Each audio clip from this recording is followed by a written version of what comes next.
예, 시작할까요? 왜 표정들이 시작할까요? 예. 자, 프린트몰 한번 보시면 제 소개는 끝날 때 간단하게 뭐 오늘 여러분들이 제 소개 들으러 오신 건 아니니까 이 3시간을 여러분들 잘 소화하시면 여러분들 시험에서 60점은 오늘 이 3시간에 거의 커버가 된다고 생각하시고 잘 들어보시면 좋을 것 같습니다. 자, 프린트몰 일단 하나 넘기시면 맨 앞장에 있는 거는 집에 가실 때 한번 이제 그 좋은 문구니까 한번 읽어보시면 되고요. 자, 이제 여러분들한테 이제 제가 오늘 전달해드릴 특강이 여러분들 이제 시험 과목인 행정소송법. 행정소송법에 과연 어떤 내용들이 담겨 있느냐 이제 이걸 전달할 건데 요 본격적인 조문 들어가기 전에 배경 지식을 조금 이제 깔아야 되는 게 있어요. 그거 먼저 깔고 법조문 보도록 하겠습니다. 자, 기본적으로 여러분들 법이라는 표현을 많이 들으시잖아요. 법. 법규범하고 윤리규범하고 다른 점이 뭐예요? 그냥 상식적으로. 어렵게 생각하지 마세요. 여러분들 법을 누가 만들어요? 국회가 만들잖아요. 국회의원도 인간이죠. 법이라는 건 기본적으로 사람들 사이에서 이것만큼은 따르자, 이것만큼은 지키자, 강행시키기 위해서 만든 게 법규범이라는 거고, 버스에 이제 노약자석에 여러분들이 앉았네요. 버스에 노약자석에 앉았어요. 그럼 여러분들 분명히 사람들은 째려보는데 그에 대한 제재 같은 게 나와요? 그러진 않죠. 그런 게 바로 윤리규범이겠죠. 법이라는 규범은 여러분들한테 강제성을 띠는 거. 그 정도로 이제 보시면 될 거고. 자, 여러분들이 이제 저한테 배우실 건, 자, 국가하고 국민이 만나는데 법으로 만나더라는 거예요. 그게 바로 법치주의고. 그럼 국가하고 국민이 만나는데 어떤 법에 의해서 만나냐? 이게 바로 법관계예요. 그럼 기본적으로 법에 의해서 만나는 관계, 이건 뭘 얘기하는 거냐? 권리와 의무의 관계를 얘기해요. 그래서 권리는 뭐냐? 일정한 이익을 누릴 수 있도록 법에서 인정해준 힘, 그게 곧 권리. 그럼 의무는 뭐냐? 일정한 권리자가 일정한 행위를 요구했을 때 그걸 따라야 되는, 그걸 원하는 행위를 해줘야 되는, 강제되는 내용이 바로 의무다. 그럼 여러분들이 국가하고 국민이 법으로 만나는데 기본적으로 만나는 법관계가 두 가지로 나뉘더라는 거예요. 하나는 이제 저한테 배우시는 행정법으로 만나는 관계, 행정법으로.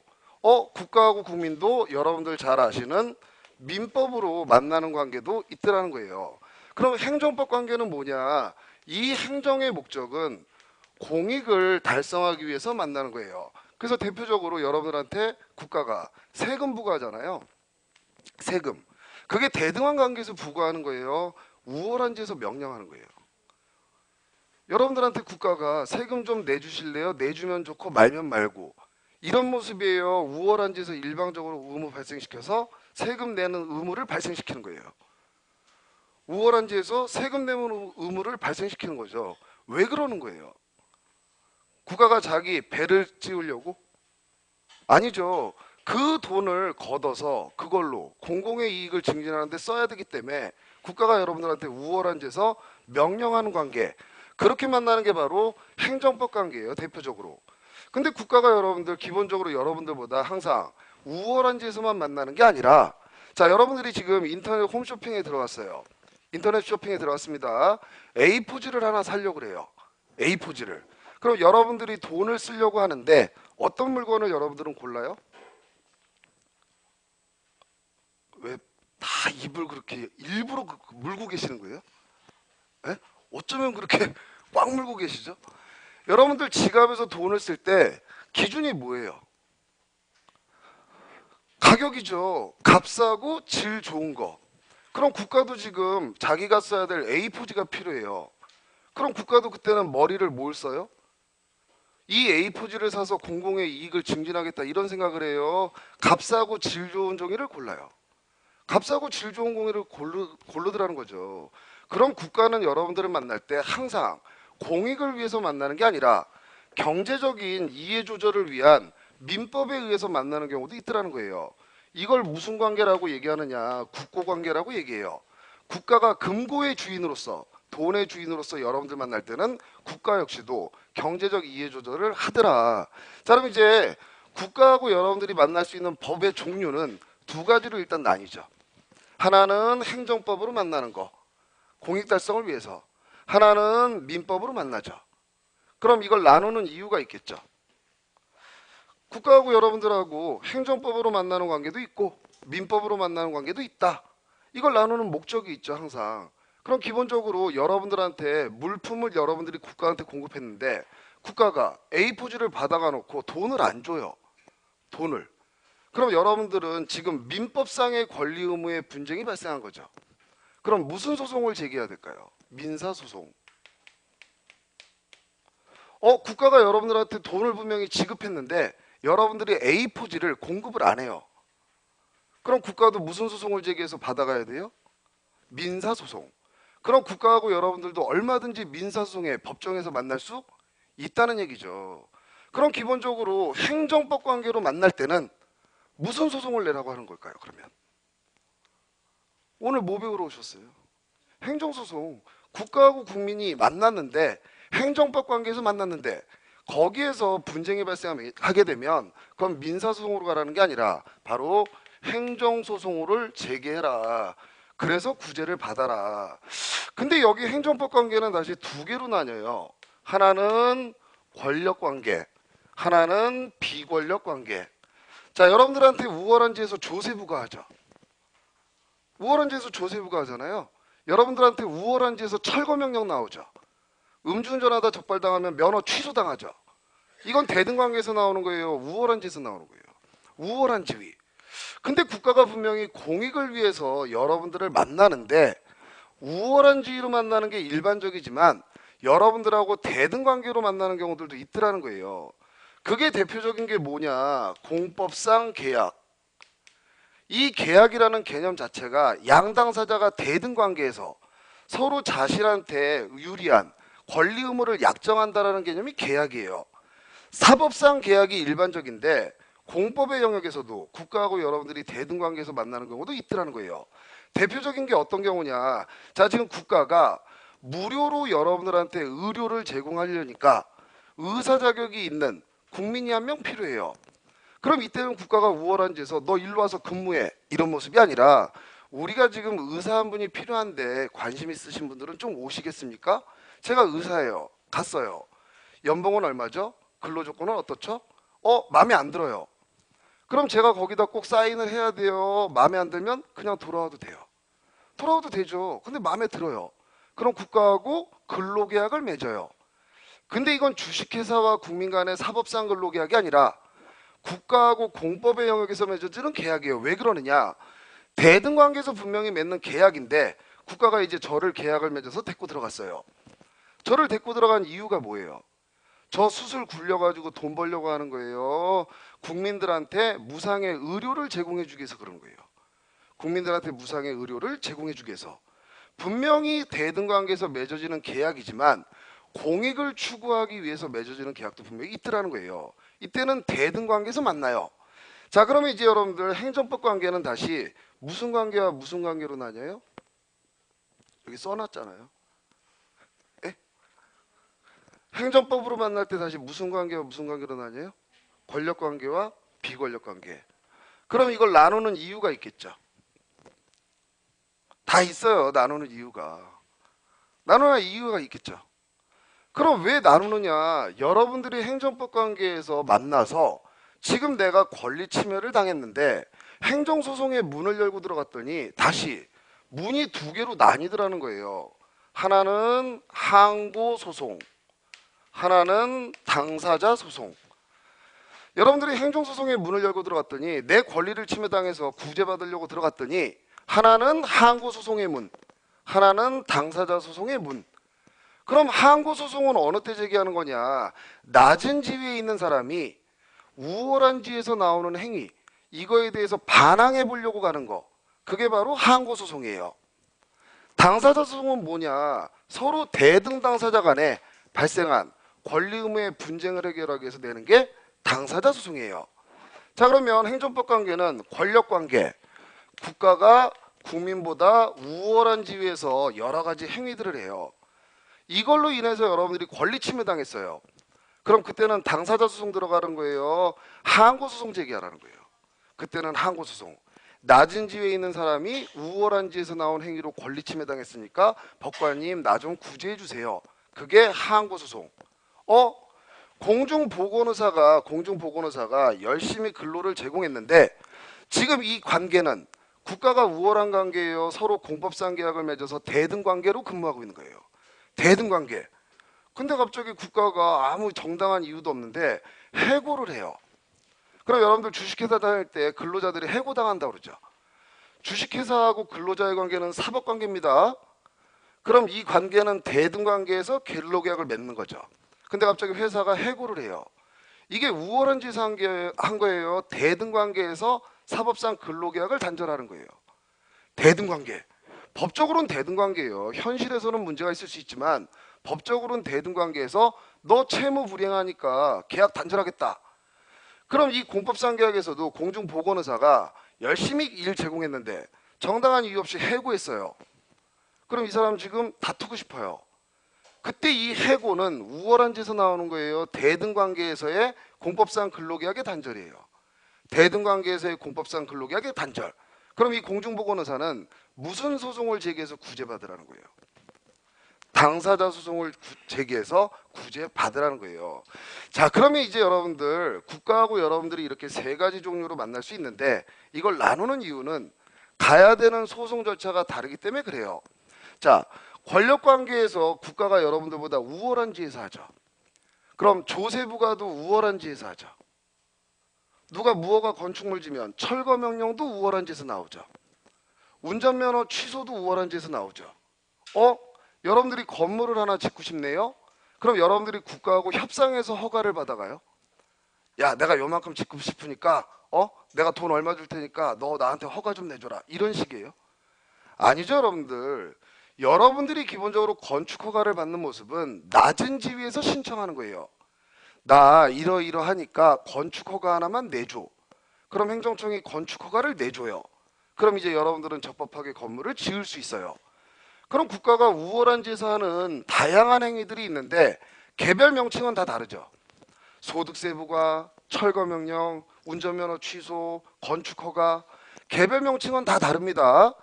이 개별 명칭은 다 다르지만 우월한 지에서 나오는 행위 이거를 뭐라고 이름을 붙일 거냐. 우리 행정소송법에서는 처분이라고 이름을 붙였어요. 처분. 자, 기본적으로 국가가 국민보다 우월한 짓을 하는 행위들 개별 명칭은 다 다르지만 우월한 짓을 하는 행위 그걸 통틀어서 처분이라는 이름을 만들어냈어요. 그럼 항고소송의 대상은 뭐예요? 어려워요? 우월한 짓에서 나오는 행위 이걸로 침해당하면 항고소송. 우월한 짓에서 나오는 행위를 전부 통틀어서 처분.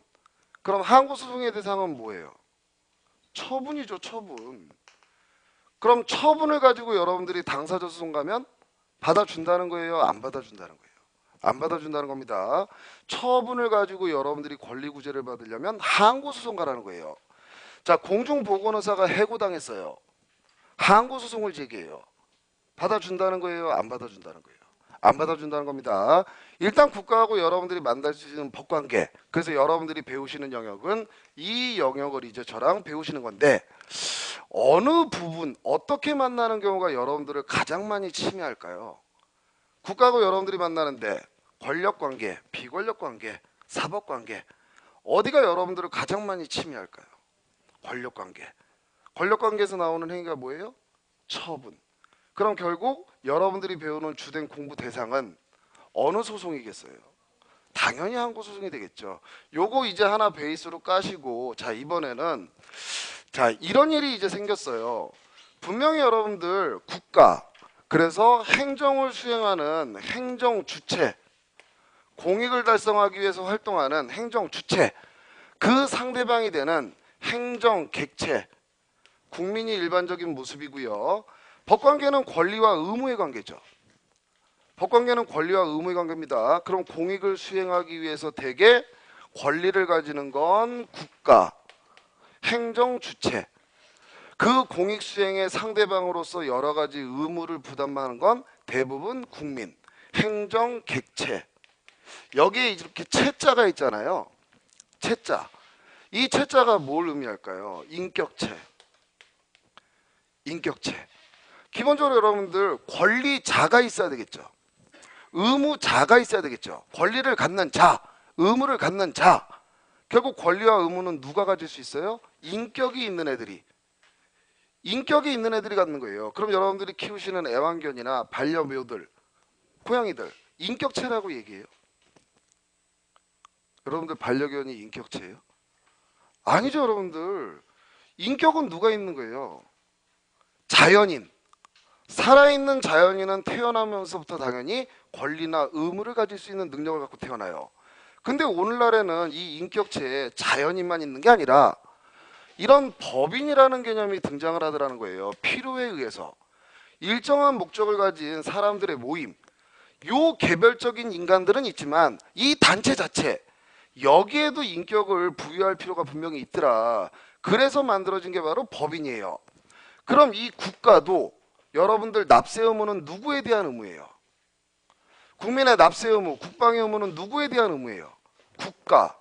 그럼 납세 의무에 대한 권리자는 국가예요.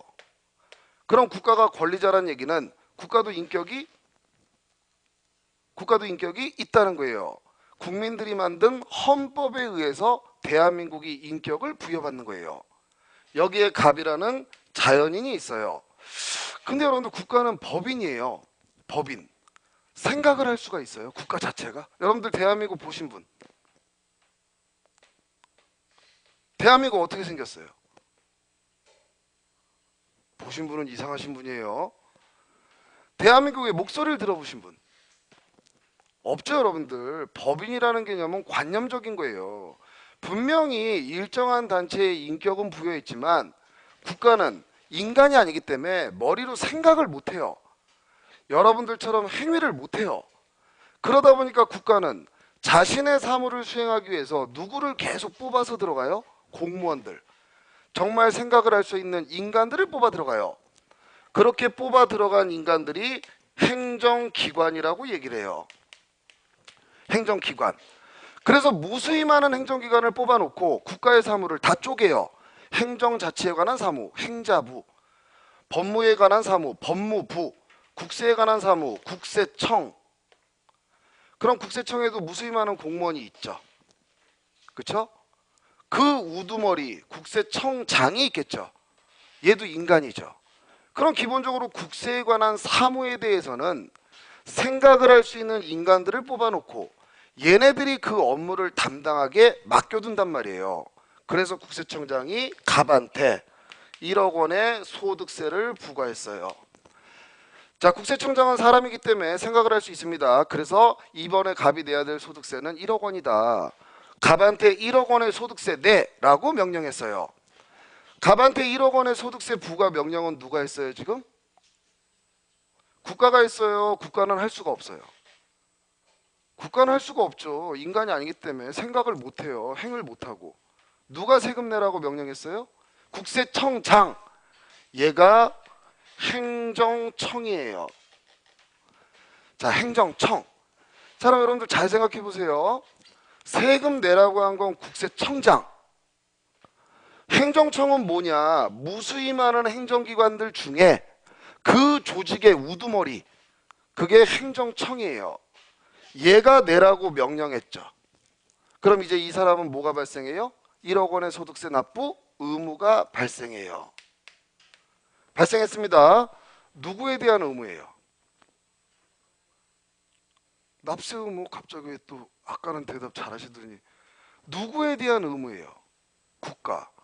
그럼 이 국민이 이 국세청장 통장에다 돈을 넣어요? 국고에다가 돈을 넣어요? 당연히 국가한테 돈을 내죠. 권리자는 국가기 때문에. 근데 내라고는 누가 했어요? 국가가 했어요? 행정주체가 했어요? 행정청이 했어요. 행정청이 했습니다. 그럼 얘는 권리자예요? 권리자는 국가예요 지금? 여러분들 머릿속으로 일부러 꼬지 마세요. 지금 잘 넘어가고 있는데 얘는 권리자예요? 납세 의무에 대한 권리자는 국가예요. 국가. 근데 돈은 얘가 내라고 그랬잖아요. 그럼 얘는 권리자예요? 아니라는 거예요. 그럼 얘는 도대체 뭐냐? 얘는 권한만 갖고 있는 거예요. 그럼 권한은 뭐냐? 권리자를 위해서 일정한 생각을 할 수 있고 그걸 대외적으로 표시할 수 있는 지위, 자격, 그게 권한자예요. 그럼 여러분들 국가, 행정주체하고 행정청하고 같은 개념이에요? 전혀 다른 개념이에요? 이렇게 고비를 넘기가 힘든가요? 행정주체는 국가잖아요. 행정청은 국세청장이고 권리자는 누구예요? 자, 이제 입 띄세요, 여러분들. 행정주체하고 행정청하고 같은 개념이에요? 다른 개념이에요? 다른 개념이죠. 지금 다르잖아요. 국가, 국세청장 다르잖아요. 그럼 다르다라는 걸 구별하는 이유가 있겠죠. 있어요. 제가 구별하는 이유가 있겠죠. 그러면 예, 그러면 되는 거예요. 이유가 있겠죠. 자, 항고소송의 대상은 뭐예요? 항고소송의 대상은 뭐예요? 처분. 그럼 여러분들이 처분으로 침해를 당했어요. 소장을 누가 써요? 법원이 써줘요? 권리 침해당한 사람이 소를 제기하면서 원고가 소장을 쓰는 거예요. 원고가. 그럼 소장 쓸 때 여러분들이 피고란을 채워야 된단 말이에요. 피고란을. 그럼 항고소송의 대상은 처분이에요. 그 행위 자체 누가 했어요? 행정주체가 했어요? 행정청이 했어요? 행정청. 그럼 이 피고란에다가 대한민국 쓰면 돼요? 국세청장 써야 돼요? 국세청장. 행정청을 써야 돼요. 당사자 소송은 뭘 다투는 거냐? 공법에서 발생한 권리 의무에 관한 의문이나 다툼을 해결하는 게 당사자 소송이에요. 그럼 권리나 의무를 가질 수 있는 인격체는 행정청이에요? 국가예요? 왜 이래요 자꾸? 누구예요? 누가 권리자예요? 국가. 그럼 여러분들이 당사자 소송으로 지금 소를 제기해서 구제받으려고 그래요. 그럼 이때는 피고란에다 누굴 써야 돼요? 여러분들은 너무 의심이 많아요. 지금 끌고 가는 대로 따라오면 될 걸 왜 자꾸만 본인이 고민을 해요? 누구를 써요? 행정주체. 대한민국 써야죠, 여러분들. 대한민국. 근데 왜 여러분들이 여기서 멈칫하느냐? 국가는 생각을 못하고 행위를 못한다고 그랬는데 얘가 피고가 돼서 나올 수 있는가? 아니 못 나오죠. 못 나와요. 인간이 아니기 때문에. 근데 피고는 국가를 써야 돼요. 자, 그럼 이제 국가가 피고가 됐어요. 그럼 누군가는 나와서 얘기를 해야 될 거 아니에요? 분명히 피고는 국가입니다, 여러분들. 그럼 장관들 중에 법을 제일 잘하는 장관이 누구예요? 법무부 장관. 그럼 국가의 대표자 법무부 장관이 나와요. 자, 법무부 장관이 나옵니다. 그럼 법무부 장관이 피고석에 앉아서 막 얘기를 하겠죠. 이건 법무부 장관이 얘기하는 걸까요? 대한민국이 얘기하는 걸까요? 대한민국. 대한민국이 얘기하는 겁니다. 그럼 기본적으로 이 법무부 장관이 말을 하게 되면 얘가 얘기하는 것처럼 돼요. 그게 대표 개념이에요. 그럼 여러분들 얼마 전에 올림픽 끝났잖아요. 거기에서 소년제가 태극마크를 달고 막 리듬 체조래요. 국가 대표입니다. 소년제가 리듬 체조에. 그럼 소년제가 춤추는 거예요? 대한민국이 춤추는 거예요? 국가 대표라고요. 소년제가 춤추는 거예요? 대한민국이 춤추는 거예요? 대한민국. 그래서 운동선수들이 여러분들 국가대표 마크를 다는 게 메달 여부를 떠나서 굉장히 명예롭게 생각하는 거예요. 자신의 몸짓 하나하나가 전부 대한민국을 상징하기 때문에. 그게 대표 개념이에요. 그럼 정말로 법무부 장관이 피고석에 갈까요? 전국의 국가를 상대로 한 소송이 오늘 하루에도 4천 건인데 법무부 장관이 대표잖아요. 갈 수 있어요? 불가능하죠. 그때 대리인을 선임해요.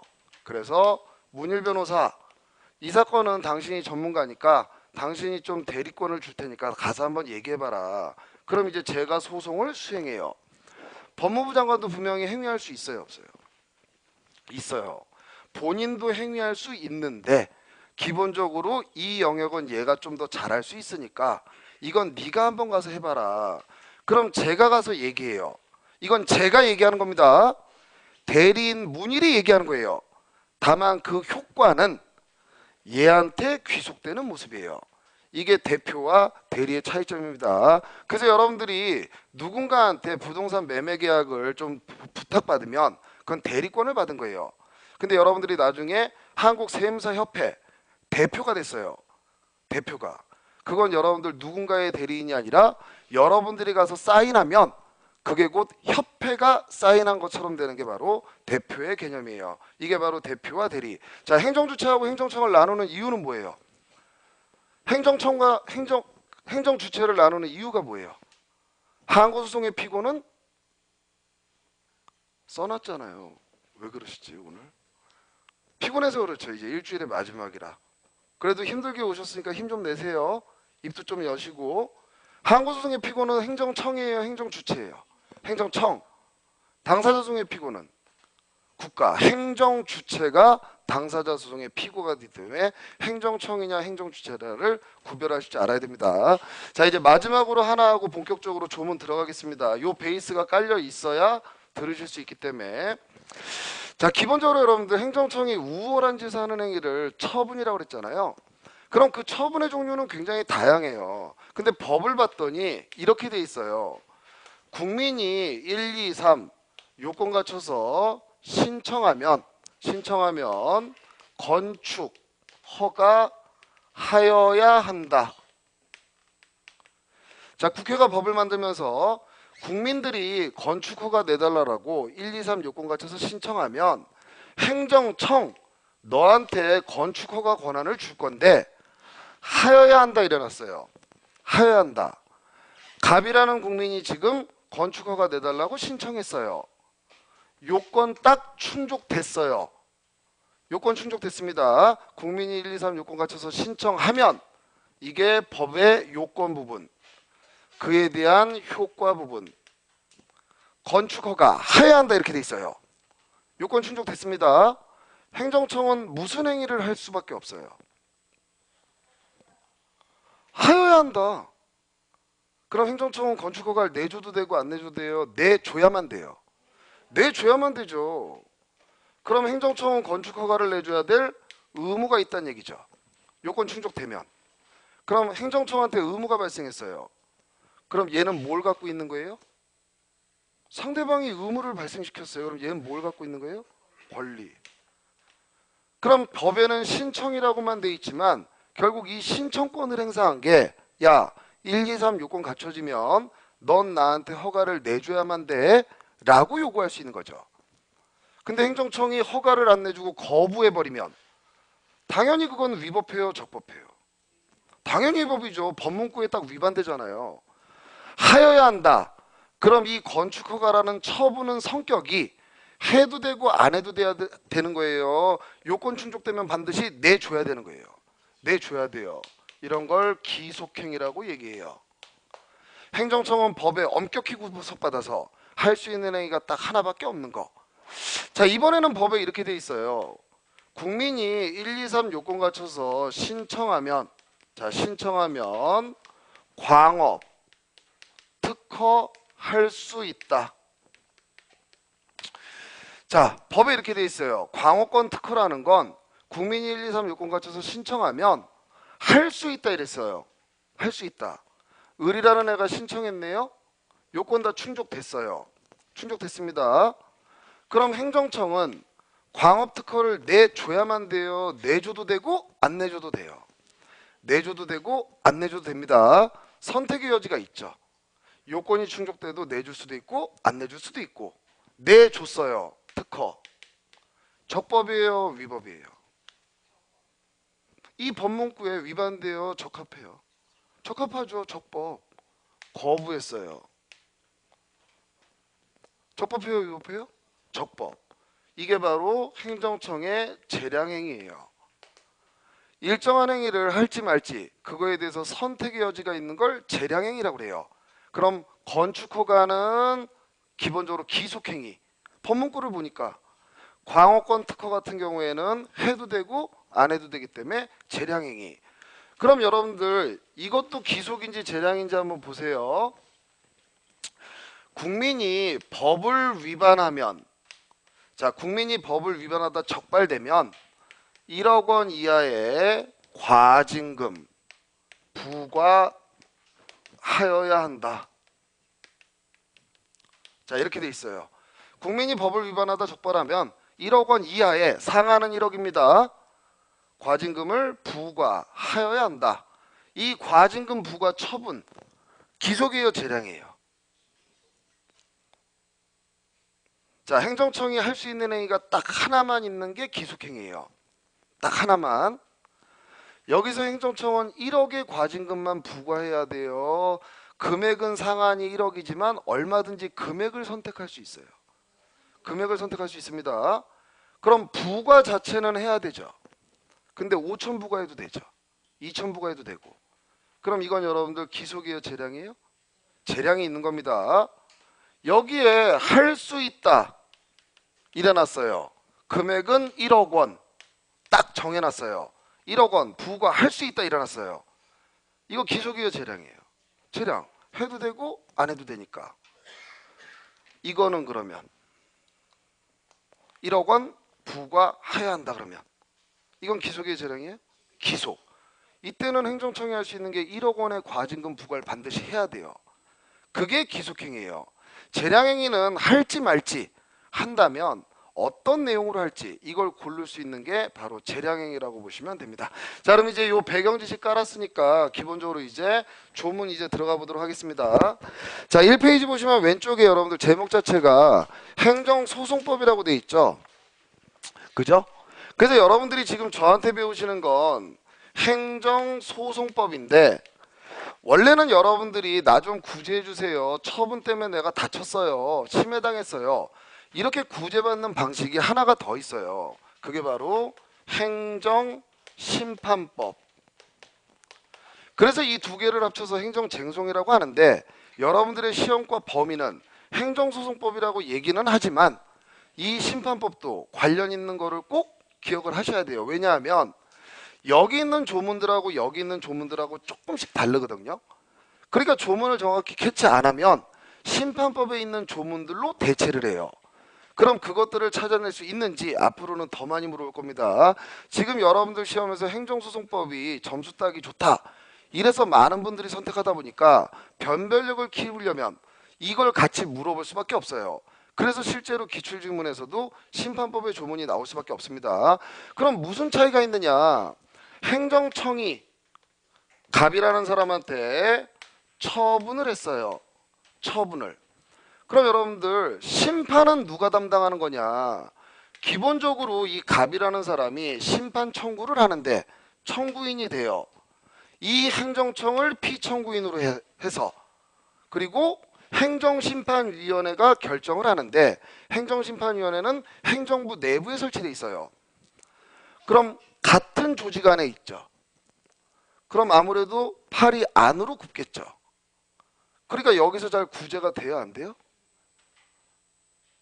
자기네 조직 내에서 나간 처분에 대해서 행정심판위원회가 중립은 지키겠다라고 얘기는 하지만 잘 구제가 돼야 안 돼요? 잘 구제가 안 돼요. 근데 웬일인지 이거 위법하다, 없애줄게, 취소 재결이 나왔어요. 소송은 판결, 심판은 재결, 취소해줬어요. 그럼 얘 침해하고 있던 처분이 날아가죠. 그럼 이 심판에서 나온 재결도 얘한테 아무런 영향을 안 미쳐요. 얘를 구제해주는 효과가 있어요. 구제해주는 효과가 있습니다. 그럼 기본적으로 심판위원회도 국민보다 우월한 지위에서 이 처분을 제거해주는 행위를 하는 행정청에 해당한다는 거예요. 근데 아무래도 한계가 같은 조직에 있다 보니까 잘 구제를 못 받아요. 그럼 이 사람 당연히 소송 제기할 수 있어요. 그럼 소송은 어디다 내는 거예요?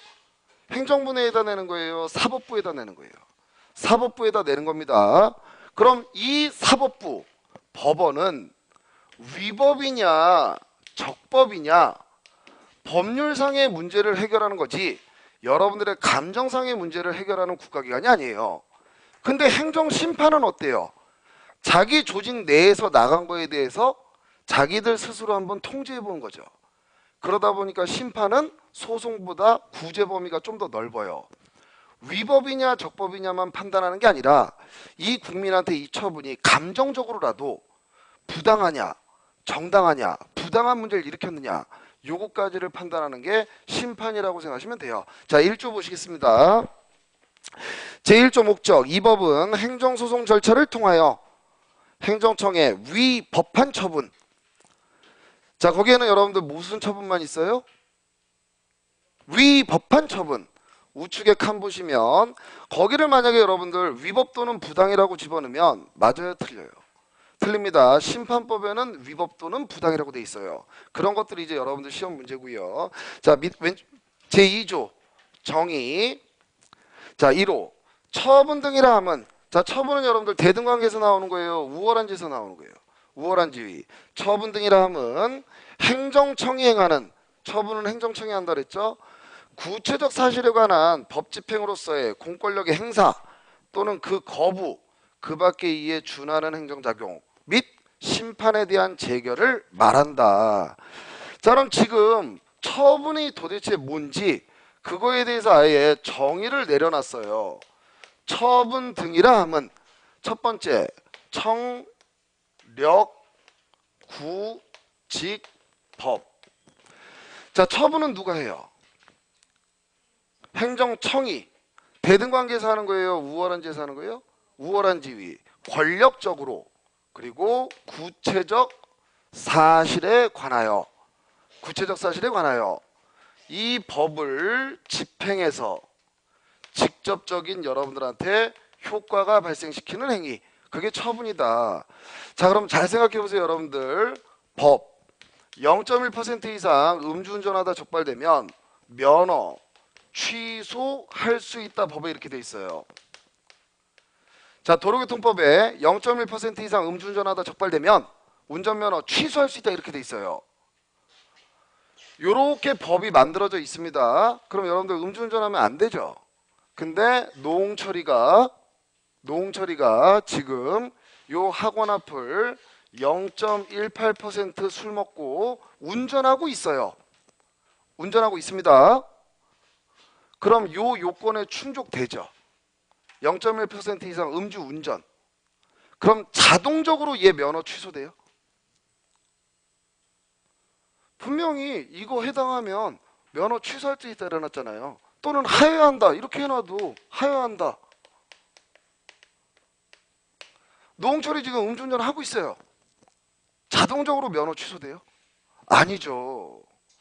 행정청한테 적발되고, 야, 너 이거에 해당하면 우리가 면허 취소할 수 있다, 면허 취소 하여야 된다 돼 있지. 그럼 네 면허 취소한다, 처분이 나와야 된단 말이에요. 그래야 얘 면허가 소멸해요. 그럼 이 상태만으로는 여러분들한테 직접적인 효과가 나와야 안 나와요? 안 나오죠. 이게 입법 상태예요. 입법. 그럼 여러분들 요 입법은 노홍철을 겨냥한 법이에요? 불특정 다수인 누구라도 이 짓 하지 말라는 거예요. 불특정 다수인 누구라도. 일반적. 법에서 얘기하는 일반적이라는 개념은 불특정 다수인 모두에 대해서. 지금 이 법이 생기기 전에 이미 과거에 노홍철이 음주운전했어요. 그거를 잡으려고 만든 법이에요? 법이? 아니죠. 법은 효력이 발생한 장래로 효력이 발생하는 거예요. 그럼 누구라도 앞으로 음주운전하면 추상적 사건을 규율하는 거예요. 이게 입법. 근데 처분은 노홍철이 지금 음주운전했죠.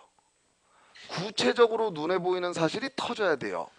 거기에다가 뭘 집행하는 거예요? 도로교통법을 집행하는 거예요. 그래서 면허 취소 처분이 나가요. 그럼 노홍철 면허 어떻게 돼요? 소멸해요. 직접적인 효과를 발생시켜요. 이게 처분의 첫 번째 유형. 두 번째, 자, 거부는 여러분들 행정청이 지금 거부를 했다는데 가만히 여러분들이 있는데 거부 그러고 다닐 일이 있어요, 없어요? 여러분들 가만히 있는데 행정청이 갑자기 야, 넌 거부 그럴 일이 있어요, 없어요? 없죠. 거부라는 행위가 나오려면 전제가 신청이 있어야 돼요. 신청. 근데 그거에 대해서 행정청이 거부를 했단 얘기예요. 근데 거부가 처분이 되려면 구체적 사실에 관해서 법을 집행해서 여러분들 권리 의무에 영향을 미쳐야 처분인데, 지금 갑이라는 애가 신청을 했어요, 행정청한테. 그래서 뭘 신청했나 봤더니 내가 이제 세무사 공부를 시작했는데 내년에는 나만 시험 볼 수 있게 해달라. 다른 사람 다 못 보게 하고 나만 시험 볼 수 있게 해달라. 나 이 자격증이 꼭 필요하다. 신청했어요. 행정청이 미쳤구나. 거부했어요.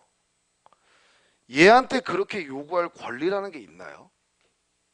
세무사 시험 나만 보게 해줘. 이렇게 요구할 수 있는 권리라는 게 있어요? 이건 권리예요? 한낱 희망에 불과해요? 한낱 희망에 불과한 거죠. 그럼 기본적으로 거부가 처분이 되려면 처분은 상대방의 권리 의무를 건드려야 되는데, 이 신청행위가 한낱 희망을 진술한 거면 그때는 거부가 처분이 돼야 안 돼요? 안 돼요. 그럼 이 신청은 신청권이 있는 자가 신청을 했어야 돼요. 1, 2, 3 요건을 갖춰서 신청하면 건축허가 하야한다. 근데 이 사람 1, 2, 3 요건 갖췄네요? 그럼 이 사람 뭘 요구할 수 있는 권리가 있는 거예요? 건축허가를 내달라고 요구할 수 있는 권리가 있는 거예요. 근데 안 줘요. 그럼 이 사람 분명히 허가를 받을 수 있는 권리를 침해하잖아요.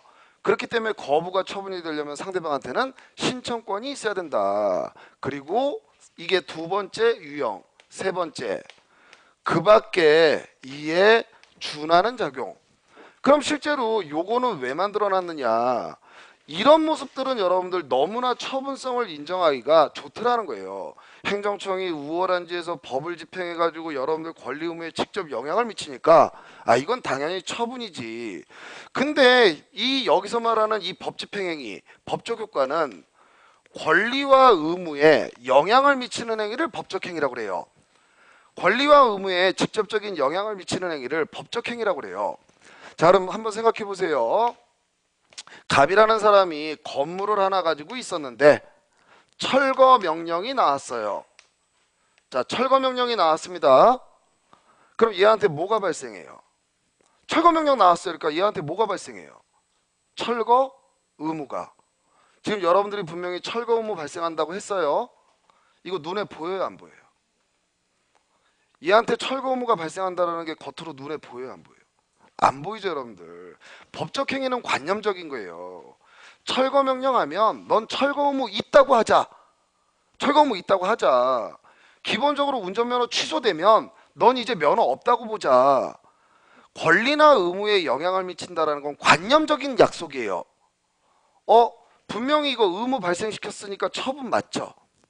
이거에 딱 들어맞잖아요. 행정청이 우월한지에서 무허가 건축물에 대해서 건축법을 집행해서 얘한테 의무를 발생시켰어요.